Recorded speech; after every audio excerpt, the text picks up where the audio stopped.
Bien.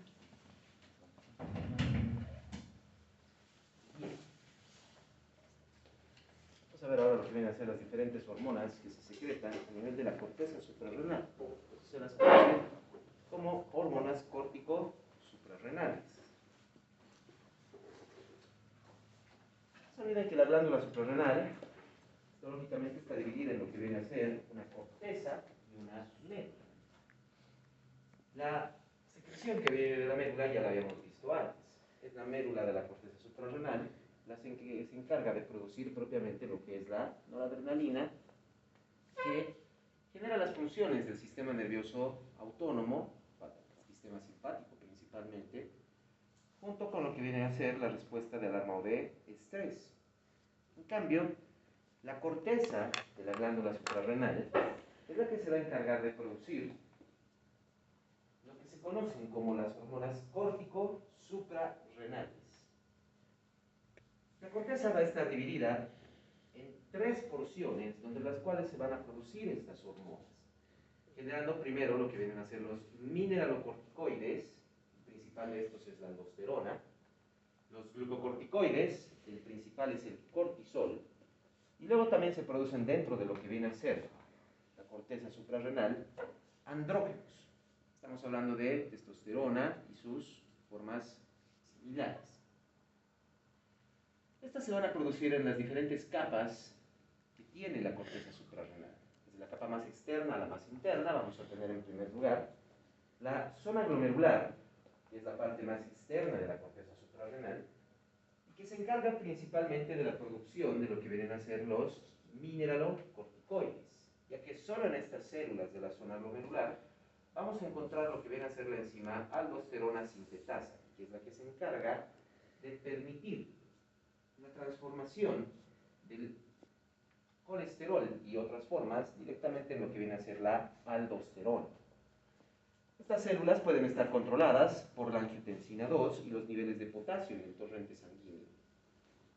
Luego, el punto intermedio es la zona fascicular, donde se pueden producir cortisol principalmente, uno de los principales glucocorticoides, así como también la corticosterona y pequeñas cantidades de andrógenos y de estrógenos. Estas células van a estar bajo el control y estimulación de lo que viene a ser la hormona adrenocorticotropa.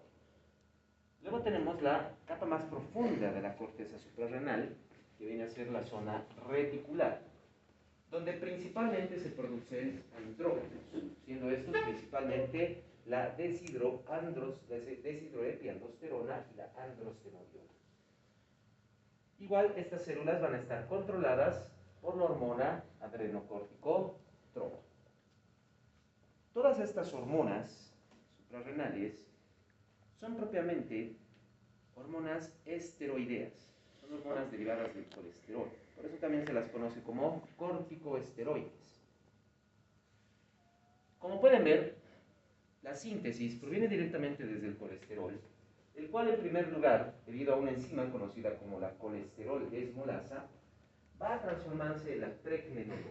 Y a partir de esta molécula es donde diferentes cascadas enzimáticas van a ir generando las diferentes hormonas córtico-suprarrenales o corticoesteroides.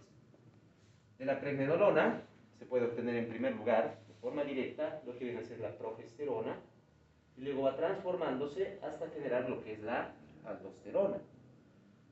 De la misma pregnenolona se puede obtener la androstenodiona, la dehidroepiandrosterona. De estas también puede salir la testosterona a nivel de lo que vienen a ser los testículos, y también se puede ir transformando hacia el cortisol. Todas estas hormonas van a estar reguladas de esta manera. A nivel de lo que vienen a ser la función de estas hormonas, no solo vamos a ver lo que vienen a ser los corticoesteroides naturales, sino que podemos sintetizar una gran variedad de estos tipos de mineroglucocorticoides, así como también testosterona.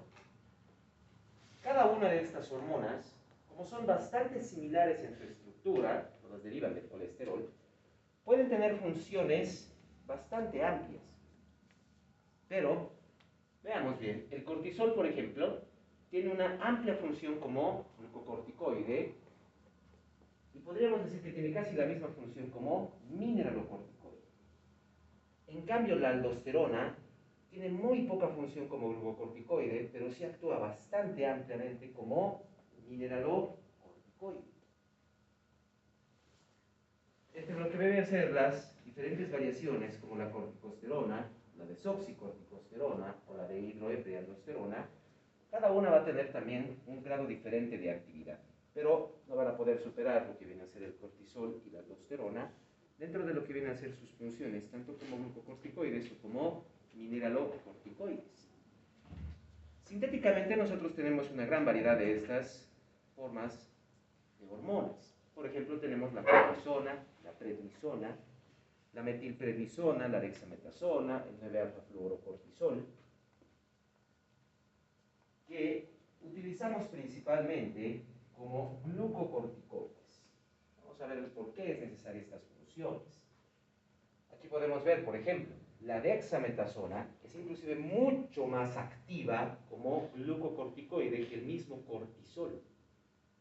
Vean que el cortisol solo es 1.0 de actividad, mientras que la dexametasona va a tener 30 de actividad como glucocorticoide, pero no tiene nada de actividad como mineralocorticoide. El 9-alfa-fluorocortisol más bien es al revés. Funciona bastante ampliamente como mineralocorticoide y muy poco como glucocorticoide, pero aún así tiene una función mucho mayor de lo que viene a ser el cortisol, 10 veces más activo como glucocorticoide. Esto es algo que deben tomar en cuenta porque al utilizar estos corticosteroides para tratar a algunos pacientes, estamos también modificando estas funciones glucocorticoideas y en el caso del 9-alfa-fluorocortisol también estamos generando funciones mineralocorticoideas. Una vez que estas hormonas han sido producidas y liberadas al torrente sanguíneo, como son derivadas del colesterol, no pueden mezclarse bien con el plasma, así que necesitan sí o sí de una proteína transportadora. Esta puede ser la transcortina o la globulina fijadora de cortisol, así como también pueden unirse a la albúmina en el torrente sanguíneo para poder transportarse a través del mismo y llegar a los diferentes tejidos del cuerpo. Todas estas hormonas, al ser esteroideas, necesitan del metabolismo hepático para poder ser descompuestas y desactivadas.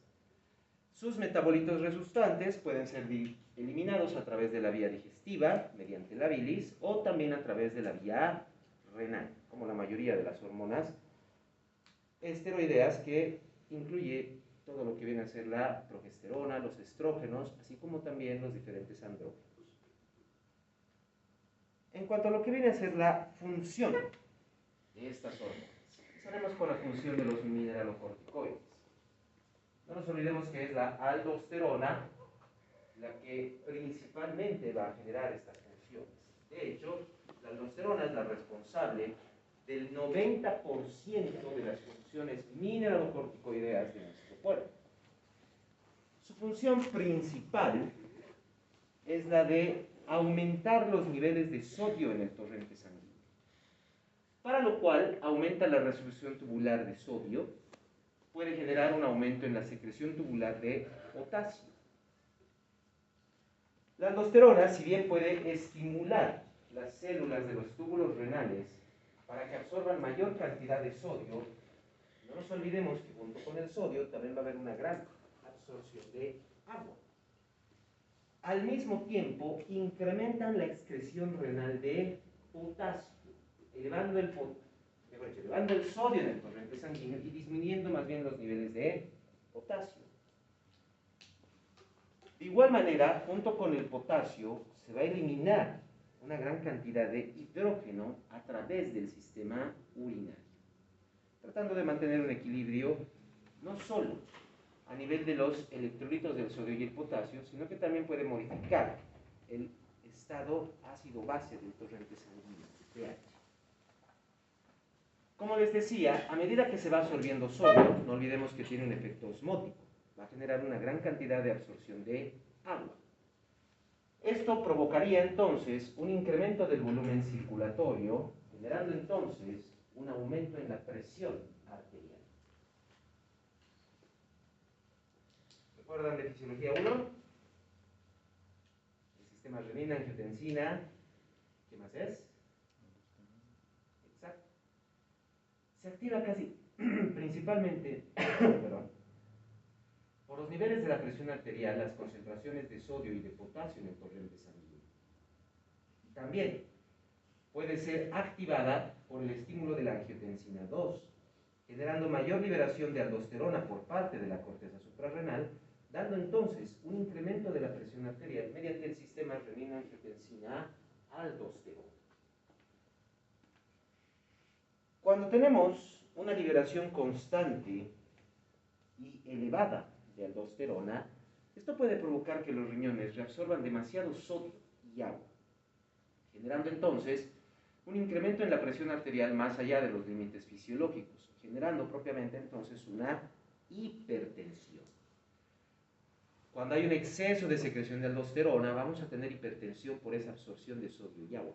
Pero esta presión arterial no va a ser de una elevación constante. ¿Qué quiere decir? Llega a un límite máximo en el cual la misma presión va a provocar la salida de sodio y de agua a través de los riñones solo por el efecto de la presión arterial, superando por completo la estimulación de la aldosterona para reabsorber el sodio.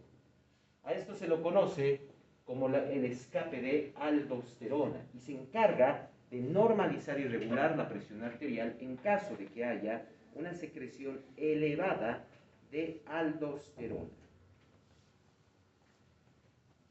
Esta natriuresis y diuresis por presión va a provocar entonces que aunque haya un estímulo aún de aldosterona, el riñón directamente va a seguir eliminando sodio y agua, teniendo por completo esa elevación de la presión, evitando que la persona llegue a niveles tan elevados de presión arterial que puede incluso empezar a romper vasos sanguíneos, principalmente capilares en diferentes órganos del cuerpo. El escape de aldosterona entonces es un mecanismo propio que tenemos para poder prevenir que en caso de que haya un exceso de aldosterona, lleguemos a presiones demasiado elevadas que podrían generar incluso la muerte de las personas.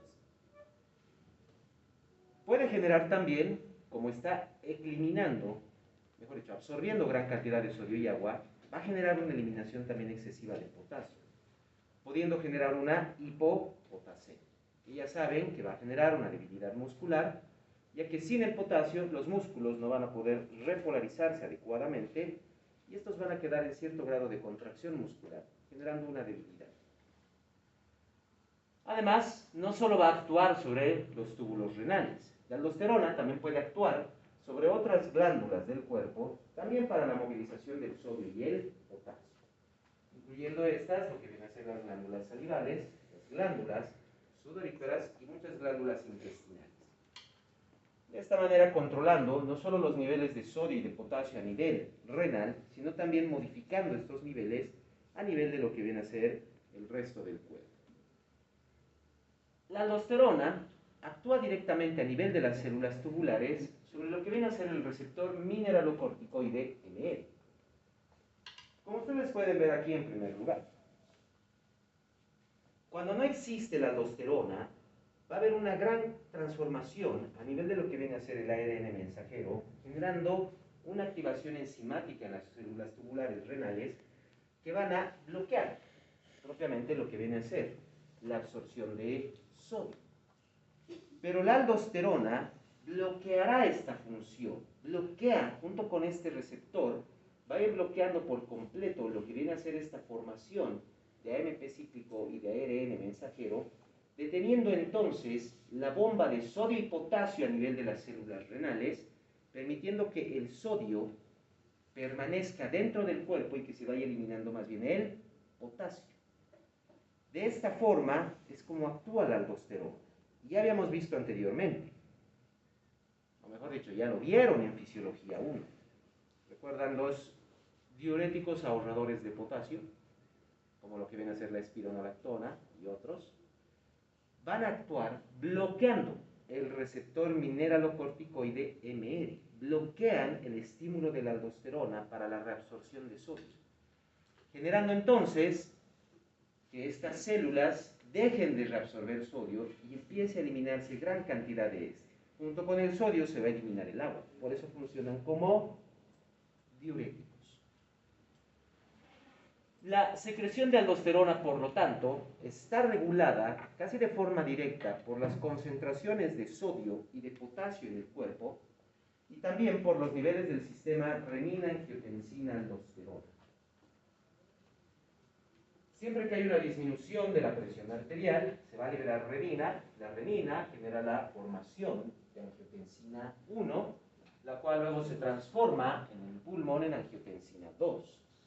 Y es la angiotensina 2 la que, a nivel de las células de la corteza suprarrenal, permitirá también la liberación de grandes cantidades de aldosterona. No se olviden que al ser una hormona esteroidea, todas estas hormonas córtico-suprarrenales se van a producir y secretar bajo un estímulo directo, no se almacenan. Así que la aldosterona no solo va a tener el efecto de incrementar la liberación, sino también la síntesis de estas hormonas. En cierta medida puede ser también controlada por la hormona adrenocorticotropa, pero este control es mínimo, casi imperceptible sobre los niveles de aldosterona. Es mucho más importante los niveles de sodio y de potasio, así como también el sistema renina-angiotensina-aldosterona, para poder controlar los niveles de este mineralocorticoide en el cuerpo. Pasando a lo que vienen a ser los glucocorticoides. Así como la aldosterona representa el 90% de las funciones mineralocorticoideas, el cortisol es el glucocorticoide que representa el 90% de las funciones glucocorticoides del cuerpo. Básicamente lo que hacen los glucocorticoides es incrementar los niveles de glucosa en el torrente sanguíneo. Para esto generar, en primer lugar, una estimulación en la gluconeogenia, estimulando diferentes tejidos corporales, principalmente el hígado y el riñón, para transformar tanto ácidos grasos como aminoácidos en glucosa. Por otro lado, también reduce el uso de las células de la glucosa, generando entonces que, aunque haya pocos niveles de glucosa en el torrente sanguíneo, poco a poco van a ir incrementando las concentraciones de glucosa, ya que las células no van a poder ir captando esa glucosa, no van a poder utilizarla para sus metabolismos. Generando entonces un incremento de los niveles de glucosa en el cuerpo. En un exceso de glucocorticoides, esto provocaría entonces una diabetes, conocida como diabetes suprarrenal. No es a causa, ya habíamos visto antes, de la hormona de crecimiento, lo que vendría a ser la diabetes hipoficiaria. Tampoco es a causa de alteraciones en la insulina, por eso no es diabetes mellitus. No es en el embarazo, no es diabetes gestacional. Tampoco es por deshidratación, como la diabetes insípida. Es solo por el exceso de glucocorticoides. Y es lo que les estaba diciendo. Tenemos que tener mucho cuidado cuando utilicemos los glucocorticoides sintéticos, ya que si se fijan bien, como glucocorticoide, no se olviden que el cortisol tiene una actividad de 1.0, y de los glucocorticoides sintéticos que tenemos aquí, por ejemplo, solo la cortisona tiene un efecto menor. Todos los demás tienen un efecto mucho mayor. Prednisona, metilprednisona, y mucho más importante, la dexametasona. No solo debemos tener cuidado con el uso excesivo de estos corticoides, sino que también debemos controlar los niveles de glucosa. Si tenemos un paciente, por ejemplo, diabético, y debemos inyectar en el paciente antibiótico, por ejemplo, penicilina, el paciente podría tener alergia. Está indicado en estos casos inyectar el antibiótico, la penicilina, junto con un glucocorticoide. Generalmente va a ser dexametasona. Es paciente diabético. En una persona que no tiene ningún problema con la glucosa, podemos darle, podemos inyectar sin ningún problema, van a subir sus niveles de glucosa en el torrente sanguíneo, pero es una persona que no es diabética. En un paciente diabético, sí o sí debemos administrar el medicamento, sí o sí debemos administrar el antibiótico. Y sí o sí tiene que venir con dexametasona, o en el caso de que la persona pueda tener una respuesta alérgica contra el antibiótico. Pero controlaremos sus niveles de glucosa, ya que fácilmente, debido a que tiene una actividad 30 veces mayor como glucocorticoide, la dexametasona en cuestión de 10 a 15 minutos puede tener la glucosa del paciente hasta en 250 o 300 miligramos por decilitro. Se debe tener mucho cuidado en ese sentido en muchos de los pacientes que tengan diabetes o antecedentes de diabetes. Por otro lado, los glucocorticoides también van a tener función sobre las proteínas y las grasas. Modifican el metabolismo de estos macronutrientes en las células corporales. En el caso de las proteínas, los glucocorticoides van a reducir las proteínas celulares. Quiere decir, provocan que las células liberen gran cantidad de proteína al torrente sanguíneo, disminuyendo sus depósitos intracelulares. Esto para movilizar las proteínas principalmente hacia el hígado y el plasma sanguíneo, donde van a ser utilizadas para su transformación en glucosa. Por otro lado, aumenta también el transporte de aminoácidos, generando entonces un incremento de los aminoácidos en el torrente sanguíneo. Nuevamente, para poder darle a las células hepáticas y también al riñón suficiente sustrato para generar glucosa a partir de estos aminoácidos. A nivel de lo que vienen a ser las grasas, es la misma función. Va a movilizar una gran cantidad de grasas desde el tejido adiposo para que esos ácidos grasos estén disponibles para poder ser transformados en glucosa. No se olviden que estimulan la gluconeogenia.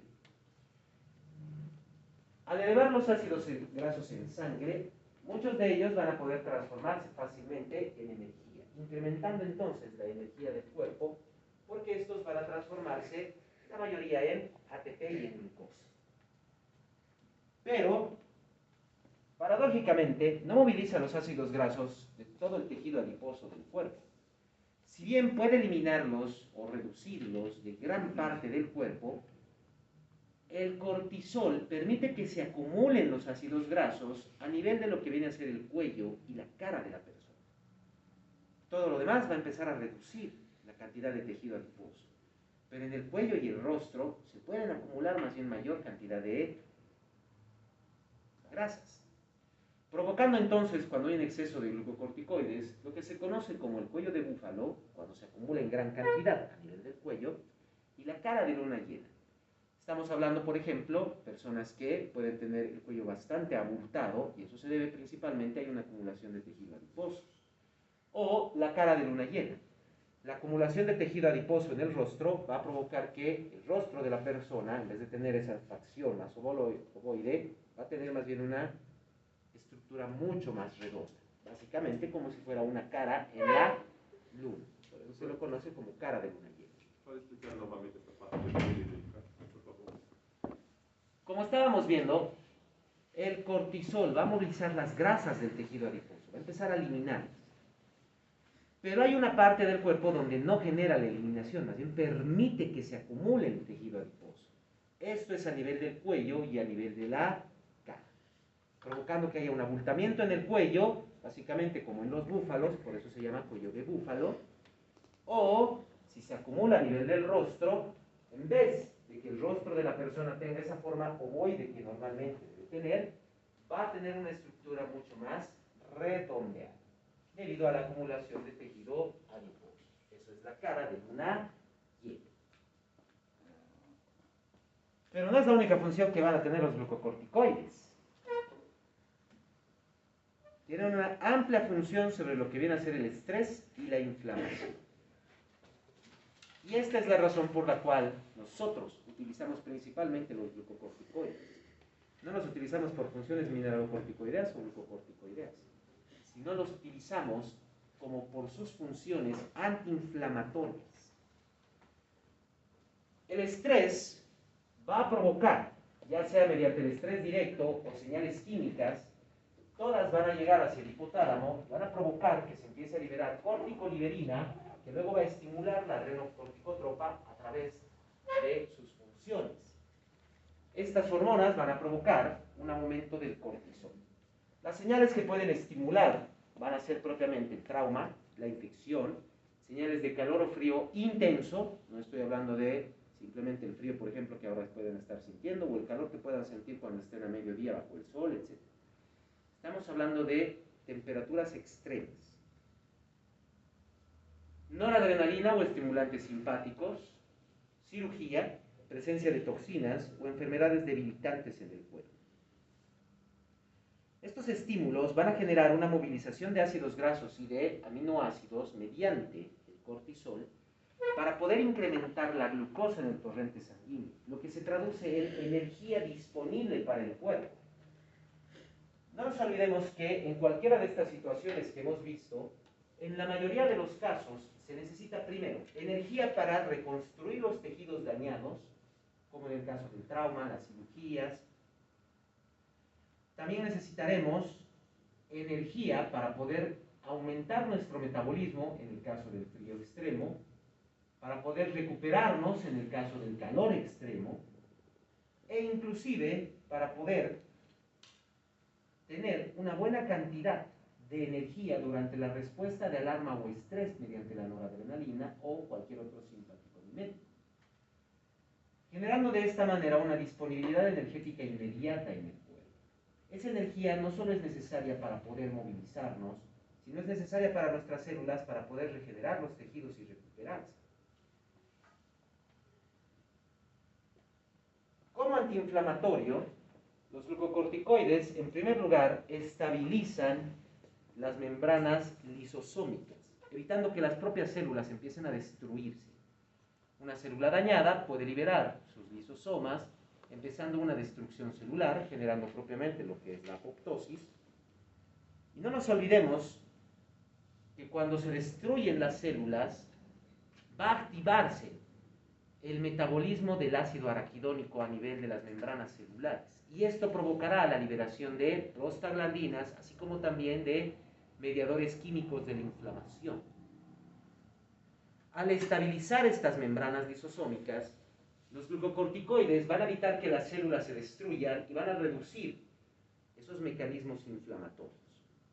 Al mismo tiempo, reducen la permeabilidad capilar, reduce la migración de leucocitos, reduce la multiplicación de los linfocitos, reduce la fiebre porque hay una disminución en la liberación de la interleucina 1, que ya saben que no solo funciona como una sustancia que va a hacer generar quimiotaxia y que puede estimular también la reproducción de leucocitos, sino que al mismo tiempo la interleucina 1, una vez que llega al hipotálamo, incrementa la temperatura corporal, genera la fiebre. Esta reducción de la migración de los leucocitos y la multiplicación de los linfocitos básicamente está generando un estado de supresión leucocitaria, principalmente linfocitaria. Es por eso que se utilizan los glucocorticoides en las alergias, porque básicamente generan inmunosupresión. Están disminuyendo la función de lo que vienen a ser los leucocitos y los linfocitos. Otro punto sobre el que hay que tener mucho cuidado. Ya que son inmunosupresores, debemos tener cuidado en la utilización de los glucocorticoides porque vamos a inmunodeprimir al paciente. Y básicamente quiere decir que podríamos provocar que algunas infecciones oportunistas puedan invadir el cuerpo del paciente.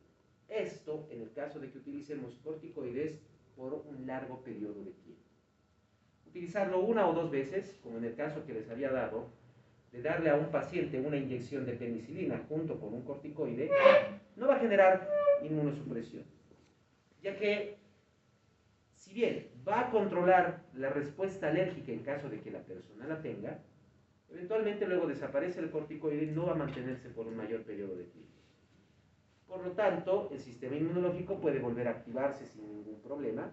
Aparte que ha sido solo una inyección, solo va a disminuir levemente el sistema inmunológico, no va a ser una forma mucho más amplia de inmunosupresión. Pero si tenemos pacientes que utilicen corticoides por un largo periodo de tiempo, estos pacientes iban a estar inmunosuprimidos. Y de hecho, en algunos pacientes trasplantados, por ejemplo, para generar inmunosupresión y tolerancia inmunitaria, en vez de utilizar Ya vieron, en Fisiología 1 también, diferentes tipos de sustancias que pueden ser tóxicas para los leucocitos, etc. Utilizaríamos un corticoide. ¿Esto en qué caso? En el caso de que haya una alta compatibilidad de tejidos. Por ejemplo, que el órgano trasplantado venga de un hermano o un familiar bastante cercano. Entonces, la posibilidad de rechazo va a ser baja, pero al darle el corticoide, vamos a eliminar esa posibilidad, sin necesidad de darle un inmunosupresor mucho más poderoso. Manteniendo una leve inmunosupresión con bajas dosis de corticoide, de esta manera podemos mantener ese órgano sin necesidad de utilizar medicamentos mucho más tóxicos para el sistema inmunológico.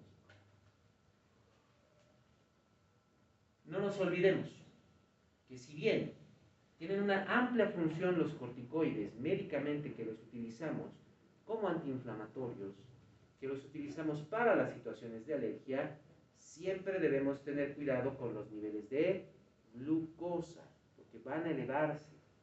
En la mayoría de los casos de alergia es la dexametasona lo primero que le damos a un paciente. Es uno de los corticoides de mayor utilización. Pero tenemos una buena ventaja. La dexametasona no dura más de 6 a 8 horas. Así que el efecto inmunosupresor es bastante corto, bastante amplio. Y solo vamos a tener el problema de la elevación de la glucosa por unas 6 a 8 horas. Después empieza a disminuir.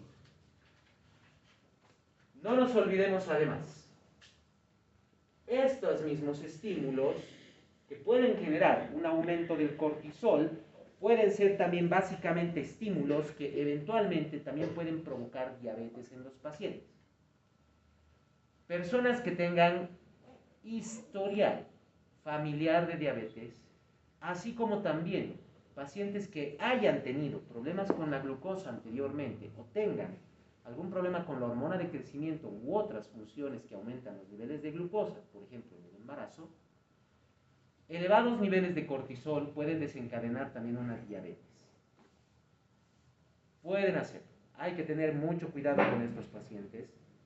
Por ejemplo, si tenemos una persona que tiene antecedente de diabetes familiar, la mayoría de sus antecedentes, mejor dicho, de sus ancestros han tenido diabetes, tiene aproximadamente 50 años de edad y constantemente tiene golpes, constantemente entra a quirófano. Esos pacientes son candidatos para desarrollar diabetes, ya que estos estímulos van a provocar un incremento del cortisol en el torrente sanguíneo. Así que puede alterarse básicamente el metabolismo de la glucosa y este podría ser el desencadenante que provoque que esa persona desarrolle diabetes mellitus. Doutor, eu não entendi essa questão de entrar em quirófano e a questão de cirurgia. Cirurgia, não entendi essa ligação. Es que vas a tener un trauma en el tejido, no por un golpe, sino porque van a cortar el tejido. Ese corte primero puede provocar inflamación. La respuesta antiinflamatoria del cuerpo va a ser la liberación de cortisol. Y al mismo tiempo se necesita glucosa y energía para poder permitir que esas células regeneren el tejido y se cierre la herida quirúrgica. Entonces también se libera cortisol. Então, aí no caso de que a pessoa está em quirófano ou submeteu a cirurgia. Después va a subir de la cirugía.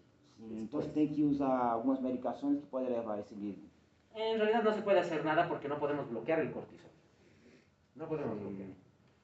Pero recuerden, sus funciones glucocorticoides son de 1.0. Tiene que ser una elevación bastante amplia en el caso de que haya alguna alteración a nivel de lo que vienen a ser los controles para poder generar mayor liberación de cortisol. Essa parte, doutor, pode repetir, a nossa elevação de cortisol é de 1.0. ¿Qué quiere decir? Solo quitar un quiste, una pequeña herida quirúrgica, no va a generar una elevación elevada del cortisol. Tiene que ser una cirugía mayor. Tiene que ser una cirugía bastante amplia. Una apendicitis. Tal vez un trasplante hepático, un trasplante renal, una amputación quirúrgica. Debe ser una cirugía amplia. Estamos hablando de un corte quirúrgico bastante amplio. En pequeñas cirugías no va a haber una liberación elevada de cortisol. Pero en grandes cirugías sí hay una elevación elevada de cortisol. Por ejemplo, una persona que reciba una herida de bala. Tiene el trauma de la herida de bala, hay quemaduras por la herida de bala, Y de paso tenemos que retirar la bala, así que tenemos que abrir aún más el tejido e incluso profundamente hasta encontrar el proyectil y extraer. Eso va a provocar una liberación bastante elevada de cortisol, porque hay bastante daño. Essa parte não entendi. Por que, doutor? Por el daño, porque es un daño grande. La bala es pequeña, pero ha entrado profundamente en el tejido. No solo tienes la herida, sino que también ha quemado el tejido. Nesse caso, o organismo trata de elevar. Claro, va a elevar porque se necesita mayor energía. Pero no son las únicas situaciones que pueden provocar esto. La acción de los glucocorticoides se genera por efectos genómicos, quiere decir elementos de respuesta a los glucocorticoides y factores de transcripción genética. Sus receptores son principalmente intracelulares e intranucleares, activando funciones enzimáticas en las células para poder controlar no solo la transformación de glucosa, obviamente estamos hablando de la gluconogenia, sino también controlar esa estabilización de los lisosomas de las células mismas. Está regulada principalmente por lo que viene a ser la hormona adrenocorticotropa, la cual, a su vez, está regulada por la corticoliberina. La hormona adrenocorticotropa es un péptido de 39 aminoácidos, liberada principalmente por las células corticotropas de la adenohipófisis. Utiliza el AMP cíclico como segundo mensajero. Esta hormona tiene una estructura similar a otras hormonas, como ser la propiomelanocortina, la hormona estimuladora de melanocitos, la beta-lipotropina y la beta-endorfina. Por otro lado, la corticoliberina, CRH, es una hormona peptídica de 41 aminoácidos. Se produce a nivel de los núcleos hipotalámicos en casos de estrés, dolor e inflamación, principalmente en el núcleo paraventricular. Luego, como sabemos, una vez producidas estas hormonas en el núcleo ventricular, van a bajar a través de los axones y liberarse en la eminencia media para entrar al sistema porta hipotalámico hipoficial, llegando hacia la adenohipófisis y estimulando las células para que produzcan grandes cantidades de hormona adrenocorticotropa. Fuera de los diferentes estímulos que estábamos viendo, estrés, dolor, inflamación, los demás estímulos que habíamos visto, como lo que vienen a ser las cirugías, las toxinas, etc. El núcleo paraventricular también presenta actividad dependiendo del ciclo circadiano. En otras palabras, dependiendo de la luz. Hay un aumento de corticoliberina a primeras horas de la mañana.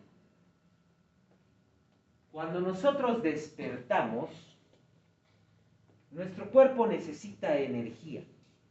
Entonces incrementa la liberación de corticoliberina. ¿Nunca les ha pasado cuando están resfriados que se sienten mejor en la mañana pero están mucho peor en la tarde o en la noche? Esta es la causa. Durante la mañana tenemos elevados niveles de cortisol, por lo tanto es como si tuviéramos un buen antiinflamatorio que está reduciendo todos nuestros signos y síntomas del resfrío. Pero para las últimas horas de la noche, los niveles de cortisol son bajos. Esto para poder permitir que podamos dormir, porque si no vamos a tener demasiada energía y no vamos a poder dormir. Entonces, hay un incremento de cortisol en la mañana para poder iniciar nuestras actividades diarias y luego disminuye en últimas horas para poder dormirnos. Por eso mismo, cuando están resfriados, cuando tienen alguna enfermedad, alguna inflamación, se sienten mucho mejor en la mañana, pero en la tarde o en la noche empieza a sentirse más el efecto del resfrío, de los signos, los síntomas, porque está disminuyendo este antiinflamatorio propio que tenemos. Doutor, esse processo de liberação da cortisona pela manhã, o organismo que vai se adaptar, porque tem pessoas, por exemplo, que têm que trabalhar pela noite, então vai dormir pela manhã e acordar pela tarde. Então, el corpo Se va regulando con el mismo ciclo que tenga la persona en sueño vigilia. En sueño vigilia se va regulando. Pero el mayor detalle es que no es tanta la regulación en ese sentido, porque el núcleo paraventricular funciona dependiendo de la luz, no solo dependiendo de las horas del día o del sueño de la persona. Entonces sí, puede incrementar un poco el cortisol en caso de que la persona sea una persona que trabaja en la noche, pero no va a incrementar tanto como si estuviera de día. Porque como no hay mucha luz, va a haber un aumento del cortisol, pero no va a ser tanto como cuando tenemos la luz directa del sol.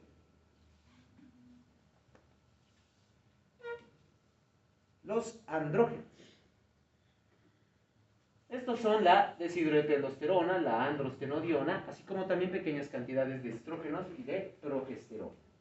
A nivel de lo que viene a ser la corteza suprarrenal, como se está manejando lo que viene a ser el colesterol, ya hemos visto, la colesterol desmolasa lo transforma en pregnenolona y una simple enzima la va a transformar en progesterona. Eventualmente todas las demás hormonas van a empezar a sintetizarse en estas cadenas químicas, provocando entonces que se liberen pequeñas cantidades de estrógenos y de progesterona. Claro está, estas cantidades de estrógenos y de progesterona son infinitísimas, son muy pequeñas para poder generar alguna modificación en el cuerpo de la mujer, ya que, y como vamos a ver más adelante, los niveles de estrógenos y progesterona en el cuerpo femenino realmente pueden subir a niveles demasiado elevados, sin generar ninguna patología, simplemente por la forma en que funciona. En cambio, en el cuerpo del varón tampoco van a generar muchos problemas. Muy pequeña la cantidad y obviamente que tenemos una mayor liberación de andrógenos, no solo suprarrenales, sino también a nivel testicular, como que viene a ser la liberación de grandes cantidades de testosterona. Por otro lado, tenemos la deshidroepiandrosterona, así como la androstenodiona, que sí van a tener mayores funciones en el cuerpo de la mujer. Son propiamente análogos de la testosterona. Estamos hablando de las mismas funciones que va a tener la testosterona sobre el cuerpo humano. Quiere decir que estos pueden generar un incremento de la masa muscular, pueden modificar el cuerpo, etcétera, de la misma manera que lo hace la misma testosterona. Se pueden utilizar, o mejor dicho, el cuerpo los utiliza durante toda la vida para diferentes funciones hormonales, así como también durante el periodo fetal y principalmente a nivel de lo que viene a ser el embarazo.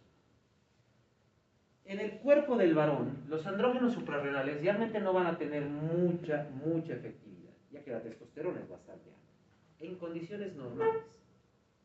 Hay patologías, como vamos a ver en un momento.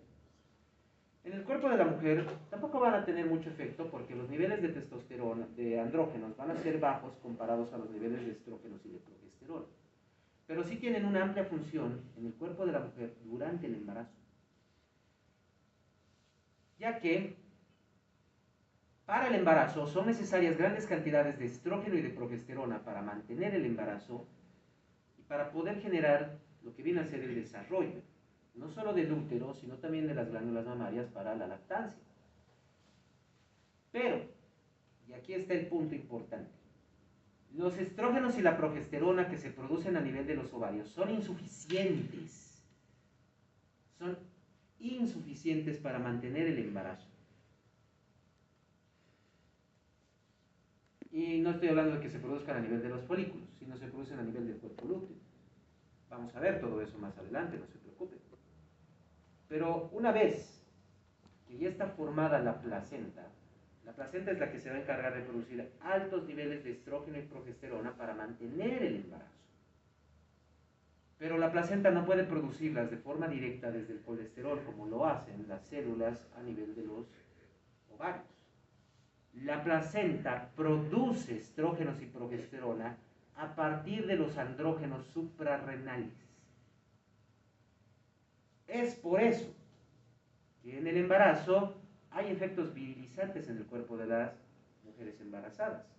Aparece un poco más de vello corporal, puede engrosar un poco la voz, aumenta la masa muscular, y se debe principalmente a que como el útero está utilizando estos andrógenos suprarrenales para producir estrógeno y progesterona, la misma glándula suprarrenal, mejor dicho, propiamente la corteza de la glándula suprarrenal, está liberando también grandes cantidades de andrógenos para poder mantener el embarazo. Y pueden tener estos efectos virilizantes en el cuerpo de la mujer embarazada.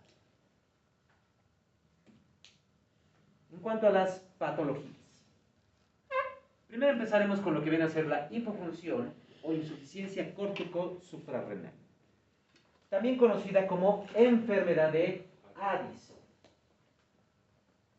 Como indica su nombre, es una insuficiencia total de la glándula suprarrenal. No vamos a tener ningún problema con respecto a lo que viene a ser la formación de los andrógenos. El cuerpo de la mujer no van a tener mucha utilidad y en el varón tenemos la testosterona. Pero sí hay una alteración por la disminución de los glucocorticoides y de los mineralocorticoides. Lo que va a pasar en la enfermedad de Addison, esta insuficiencia de mineralocorticoides y glucocorticoides.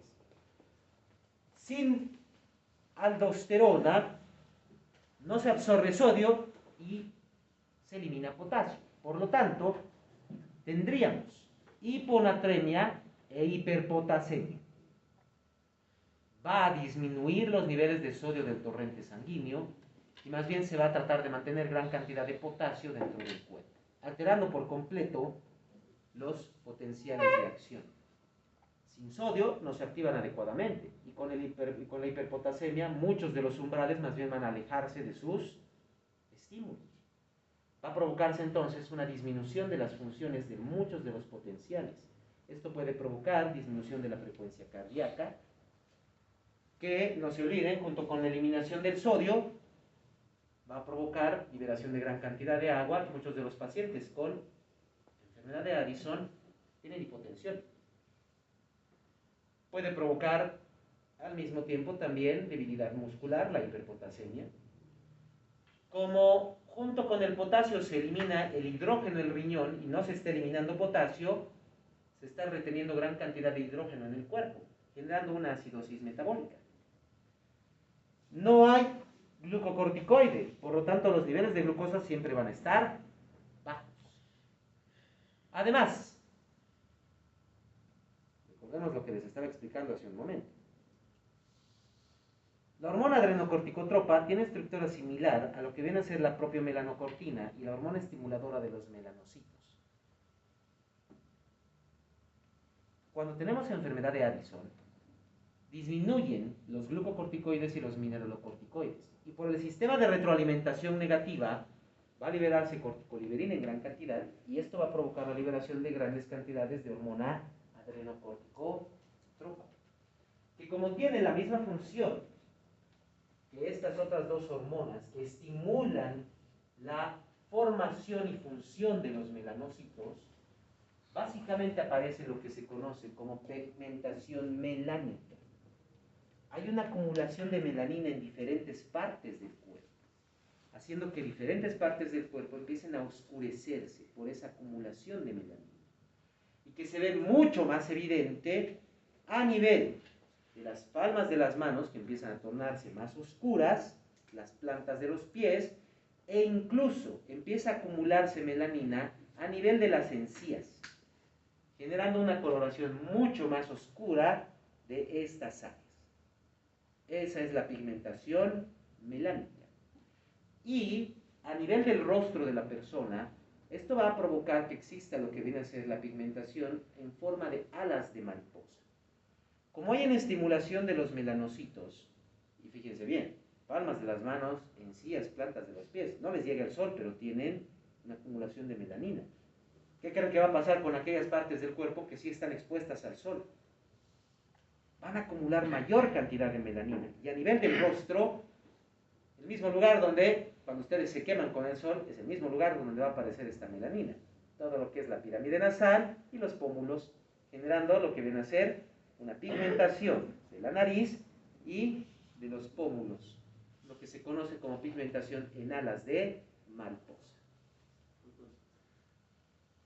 Esta enfermedad de Addison puede causar la destrucción completa de la glándula suprarrenal, ¿sí?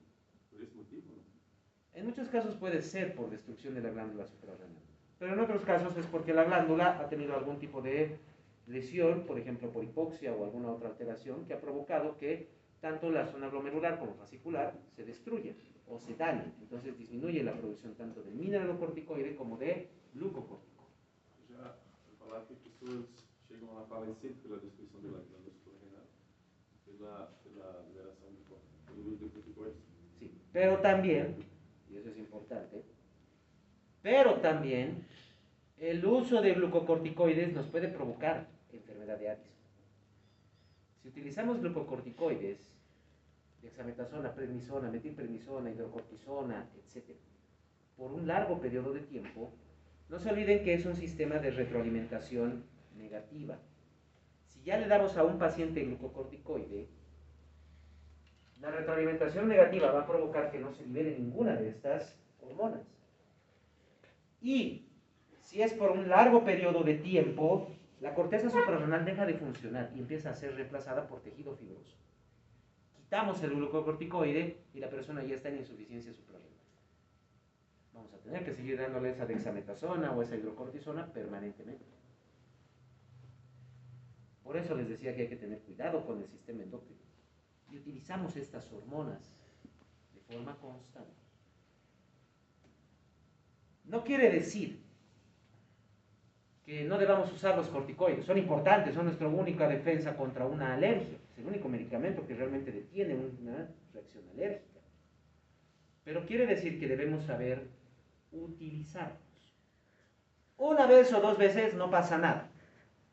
No pasa nada, no se quedan mucho tiempo en el cuerpo, pueden ser metabolizados fácilmente, no va a haber mucho problema. El problema está cuando los utilizamos de forma crónica, de forma larga, por un periodo por lo menos mayor a 4 o 5 días. Con 4 o 5 días de corticoide ya podemos tener una disminución de los glucocorticoides en la glándula suprarrenal. Si los quitamos de golpe, después de usarlos por un largo periodo de tiempo, la persona entra en hipofunción suprarrenal. No es enfermedad de Addison, porque la glándula todavía no ha dejado de producir, pero le va a tomar unos días aumentar sus niveles de producción para recuperar esas funciones. Pero durante ese pequeño periodo de tiempo de unas horas o días, va a haber síntomas de enfermedad de Addison. A esto se conoce como crisis addisoniana, que generalmente la provocamos cuando cortamos los corticoides de forma brusca. Es por eso que cuando tengan un paciente que esté con la utilización de corticoides por un largo periodo de tiempo, no debemos quitarlos de forma brusca, debe ser de forma paulatina. Utilizaba una dosis de corticoide, digamos, hasta el día de hoy. Durante el fin de semana, sábado y domingo, la mitad de la dosis. Lunes y martes, la cuarta parte. Recién el miércoles va a utilizar la última dosis y ahí recién lo termina. Hemos tenido 5 días donde ha ido disminuyendo poco a poco la dosis del corticoide y ha ido estimulándose la glándula para la producción de sus propios glucocorticoides y mineralocorticoides. Doutor, em casos de tosse alérgica, muitas vezes os médicos prescrevem Harabia, né? Harabia, que é esse xarope? Harabia? Harabia. E esse corticoide. E, por exemplo, se é para tomar 3 vezes ao dia, como vou quitar paulatinamente se generalmente as Harabia duram 5 dias, 4 dias? En primer lugar, básicamente casi no hay un jarabe para la tos que sea corticoide. Todos son otro tipo de... Dexametasona, por exemplo, tosse alérgica, em Brasil, por exemplo, se vê muito. Bueno, deja que te explique. Los jarabes para la tos en realidad no son corticoides, son otras estructuras químicas. Pero hay algunos jarabes para la tos que sí tienen corticoides. Hay alguno que otro que pueda tener. El mayor detalle, pero no está en este punto. El mayor detalle es que cuando se tiene tos alérgica no deberían estar usando jarabes, deberían estar usando inhaladores.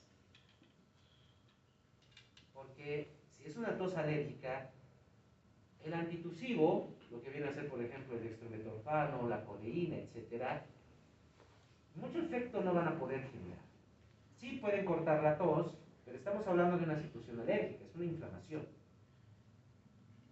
No nos va a generar mucho efecto, es más bien el inhalador el que se tiene que utilizar. Las personas con asma, por ejemplo, utilizan inhalador con corticoide. Eso es mucho más efectivo. Ya que, en primer lugar, el jarabe tiene que ingresar al sistema digestivo, absorberse y recién va a llegar al sistema nervioso para eliminar el reflejo de la tos. En cambio, el inhalador es un efecto mucho más rápido y directo. Mucho más rápido. Pero en todo caso, ya sea que se utilice de forma inhalatoria, en forma de comprimidos, en forma inyectable o en forma de jarabes, porque sí hay prednisona en jarabe para niños, En cualquier caso siempre es lo mismo. No se debe cortar de golpe. No se debe cortar. Siempre que tengan un corticoide por más de 4 días, tienen que disminuir la dosis paulatinamente. Nunca de golpe. Y creo que eso es el principal que está pasando ahí. No importa si es que están utilizando el jarabe con corticoide. Como te digo, es un poco difícil. Pero si lo están utilizando, tiene que disminuirse con calma. No de golpe. Porque si no provocamos una crisis arisoniana. Mesmo o médico tendo prescrito, digamos, de 8 em 8 horas, eu não devo obedecer essa prescrição e devo ir paulatinamente deixando. Después de que se termine el tratamiento, con calma hay que disminuir el corticoide. Nunca de golpe. Por 4 días o 5 días es más que suficiente para que la glándula suprarrenal ya no esté produciendo glucocorticoides. Hay que disminuir con calma. É rápido, né, doutor? Muito rápido esse devo aí produzir. Exacto, y no les puedo dar un tiempo específico, cada persona es diferente. Lo mismo que les expliqué el primer día que estábamos viendo endocrinología. Una persona que utilice, por ejemplo, esteroides anabólicos para aumentar su rendimiento muscular, está disminuyendo la producción de testosterona en su cuerpo. Puede ser un mes, pueden ser 2 meses, pueden ser 6 meses, no se sabe. Cada persona funciona de diferente forma, cada cuerpo reacciona de diferente forma. Tal vez con 2 meses es más que suficiente para que sus células de Leydig, la mayoría se hayan eliminado. Entonces ya no va a producir testosterona. O puede que dure 6 meses más bien. Entonces varía de persona a persona. Lo mejor es no arriesgarse. Siempre que tengan un corticoide por más de 4 o 5 días, disminúyalo con calma.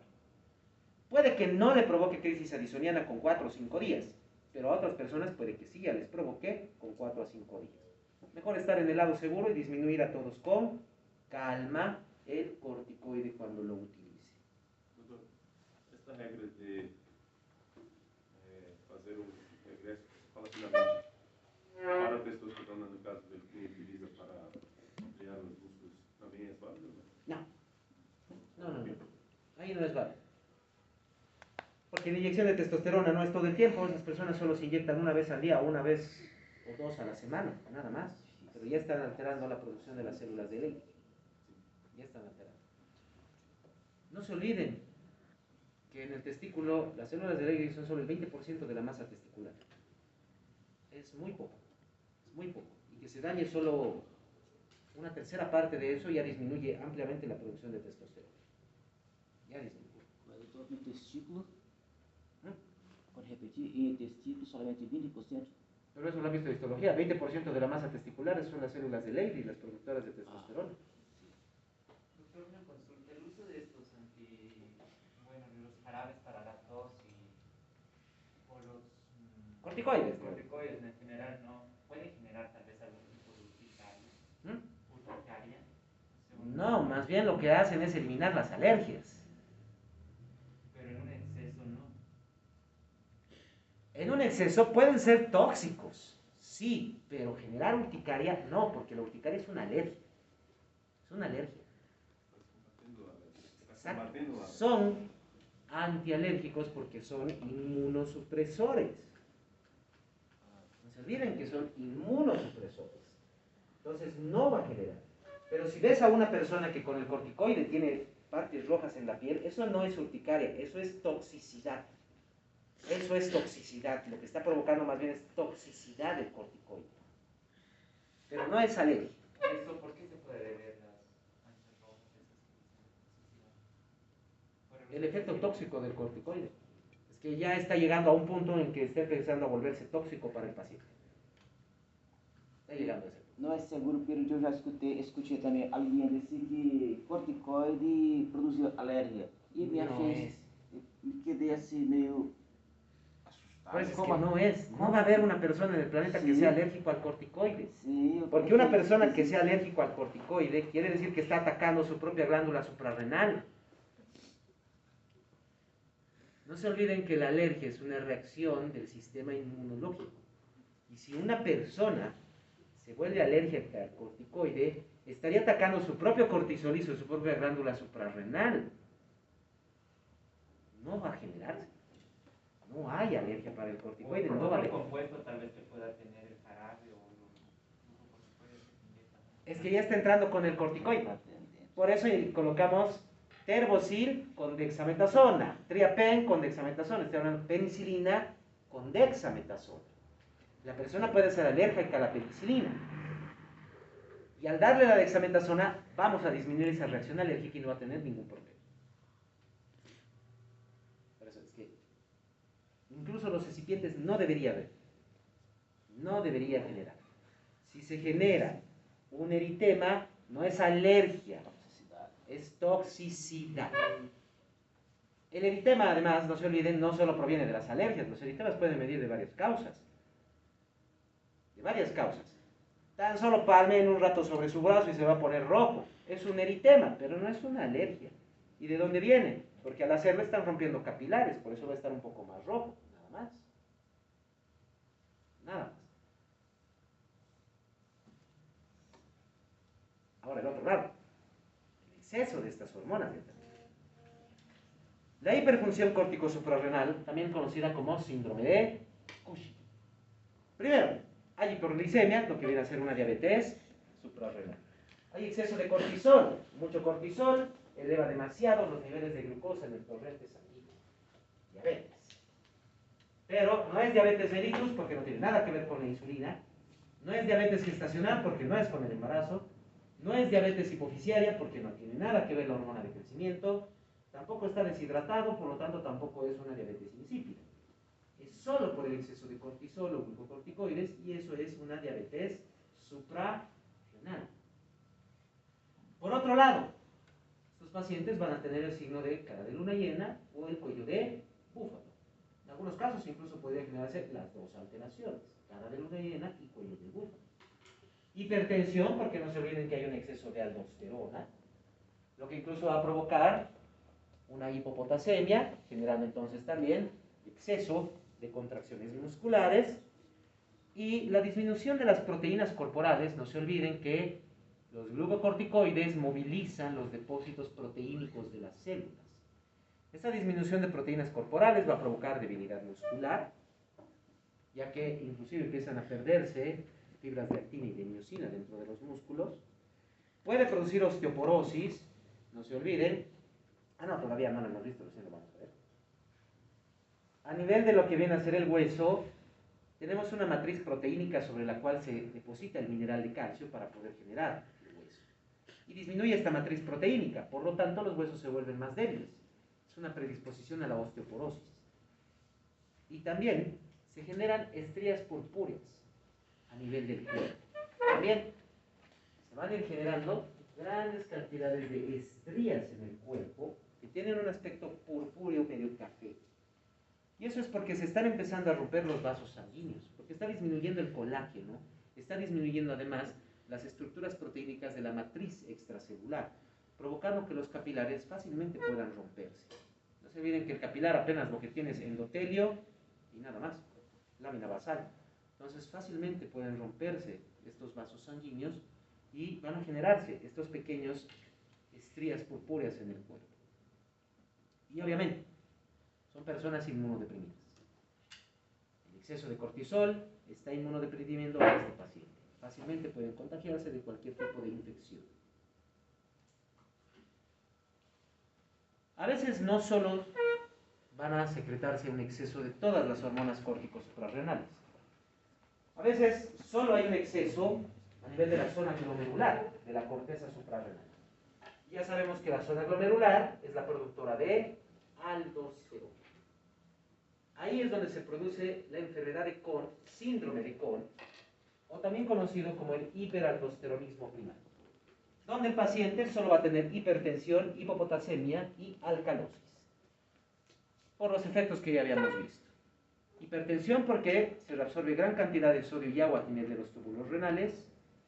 Hipopotasemia porque se está liberando potasio y junto con el potasio se libera hidrógeno. Por lo tanto, el pH sanguíneo se va a volver alcalino, generando una alcalosis metabólica.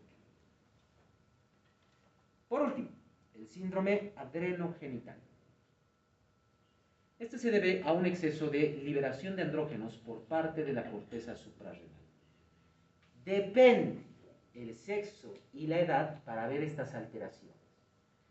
En niñas se genera una virilización del cuerpo, esterilización, mejor dicho, esterilidad, y si es que está presente, calvicie. Quiere decir, cuando tenemos un síndrome adrenogenital en una niña, básicamente los andrógenos suprarrenales van a superar por completo el estímulo de los estrógenos y de la progesterona en el desarrollo sexual secundario, provocando que el cuerpo de la niña más bien se desarrolle como el de un varón. Estoy hablando de desarrollo de caracteres sexuales. Estoy hablando, no va a crecer un pene, por si acaso. No pasa eso. Lo que ocurre es que no va a haber un desarrollo de los caracteres sexuales secundarios femeninos. No va a haber un desarrollo de la glándula mamaria, no va a haber un desarrollo del útero, las trompas, los ovarios, etc. De lo contrario, más bien va a haber un desarrollo de la masa muscular, de la masa ósea, engrosamiento de la voz, aumento del vello corporal. Realmente su cuerpo se transforma más o menos como el de un varón. Ese es el efecto de virilización del cuerpo. Como no hay desarrollo del útero, las trompas, e inclusive de los testículos, de los ovarios, básicamente se genera esterilidad, porque no va a haber óvulos fértiles, nunca los va a producir. Y, así como en todos los varones, siempre que esté presente el gen de la calvicie, el exceso de hormonas masculinas, de andrógenos, activa este gen y provoca la calvicie. Estamos hablando de niñas que van a desarrollar el cuerpo parecido al de un varón, pueden llegar a tener barba, bigote, etc. Y también pueden llegar a tener calvicie, siempre y cuando esté presente, pero el gen de la calvicie. Si no está presente, no va a haber ningún problema. ¿Qué pasa si fuera un síndrome adrenogenital también en una mujer adulta? Ya se han desarrollado los caracteres sexuales secundarios, se ha desarrollado el cuerpo de la mujer, etc. No va a haber ese efecto de virilización. Es menor el efecto de virilización. Solo va a haber un aumento en la masa muscular, vello corporal y engrosamiento de la voz. Ya se han desarrollado los caracteres sexuales secundarios. Lo que sí va a haber es una alteración hormonal, provocando que no haya maduración folicular y por lo tanto se genera infertilidad. Muy diferente de la esterilidad. Solo va a haber infertilidad. Quiere decir, esterilidad, no va a haber embarazo, ni siquiera la más remota posibilidad. Esterilidad es eso, no va a haber embarazo. Infertilidad, posibilidad remota de embarazo. Eso quiere decir infertilidad. Puede haber embarazo, pero su posibilidad es muy baja. Y debido principalmente a que son los andrógenos los que están alterando por completo esta situación. Obviamente que con el paso del tiempo pueden provocar esterilidad completa, en especial para mujeres adultas pasadas los 45 o 50 años, porque se está relacionando también con la menopausia. Obviamente calvicie, en caso de que se presente el gen de la calvicie, y como se está alterando por completo los ciclos ováricos, inmediatamente también aparecen amenorreas, quiere decir ciclos en los que no se genera menstruación. En niños, si se produce en un varón antes de la pubertad o adolescencia, va a haber un desarrollo prematuro de los caracteres sexuales secundarios. Estamos hablando de un niño de 9, 10 años que ya tiene barba, bigote y una voz gruesa. Y obviamente, es un niño de 10, 9 años que ya tiene funciones reproductoras.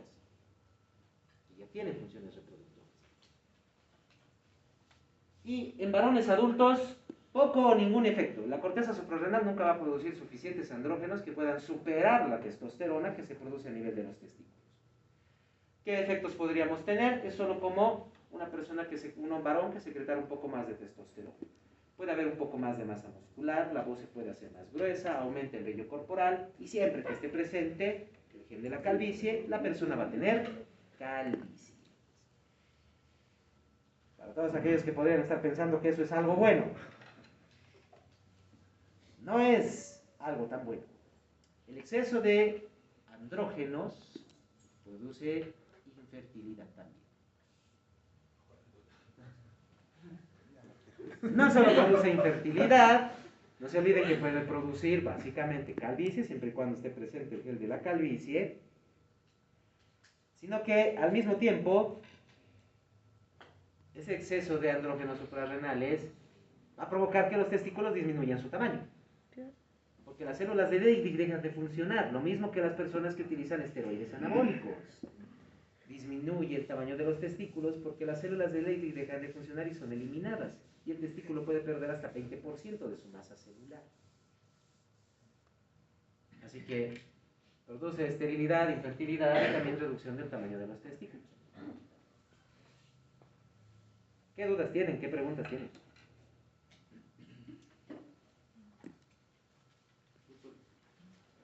No início da explicação, basta que existe uma liberação de líquido, chamado assim, pelo que existem também pessoas que retêm líquido, uso por potássio, tem alguma coisa a ver com o processo de liberação do cortisol ou de uso? En algunos casos está regulado, no te olvides que el sodio y el potasio son los que van a regular también la liberación de aldosterona. Entonces, cuando suben los niveles de sodio, va a liberarse el sistema renina-angiotensina-aldosterona para que se elimine ese sodio, no se va a liberar. Pero cuando hay una hipotensión, va a tratar de liberarse por el sistema renina-angiotensina-aldosterona. Entonces, dependiendo de los niveles de sodio y de potasio también, depende mucho de eso, depende de la liberación de estas hormonas. Basta que o uso pode manter a pessoa com cuello e com a cara. Sí. Es lo mismo que se podría decir un bisturí. Un bisturí corta tejidos. Podríamos matar a alguien con un bisturí. Pero si sabemos utilizarlo, no va a pasar nada. Hay que saber utilizar estos medicamentos. Hay medicamentos que son fácilmente utilizables, que no van a tener ningún problema. Pero hay medicamentos que hay que saber utilizarlos adecuadamente para no generar ningún tipo de problema en los pacientes. Doctor, estos cortes de dextrometasona y los AINES vienen de estos mismos, igual que le vienen del cortisol. No. De hecho, AINE significa antiinflamatorio no esteroideo. No vienen de él, no vienen del cortisol. Lo que viene a ser propiamente todos los tipos de AINES, estamos hablando de lo que viene a ser el metamizol, que es dipirona. El ketoprofeno. Tampoco. Buprofeno, ketoprofeno, diclofenaco, meloxicam, ketorolaco, aspirina, paracetamol, naproxeno. Todos esos son AINES, antiinflamatorios no esteroideos. Nada más. Lo que hacen es disminuir el metabolismo de prostaglandinas, el ácido araquidónico, disminuyen principalmente las vías de la lipoxigenasa y de la ciclooxigenasa. Excepto la aspirina, que también disminuye la vía de los tromboxanos. Generando entonces una disminución de la disponibilidad o biodisponibilidad de lo que vienen a ser los mediadores químicos de la inflamación. Ahí actúan ellos. En cambio, los antiinflamatorios esteroideos, que son los corticoides, actúan directamente inhibiendo el sistema inmunológico. Ya, entonces una AINE no te baja, digamos, una hipersensibilidad, una reacción alérgica. No, para nada.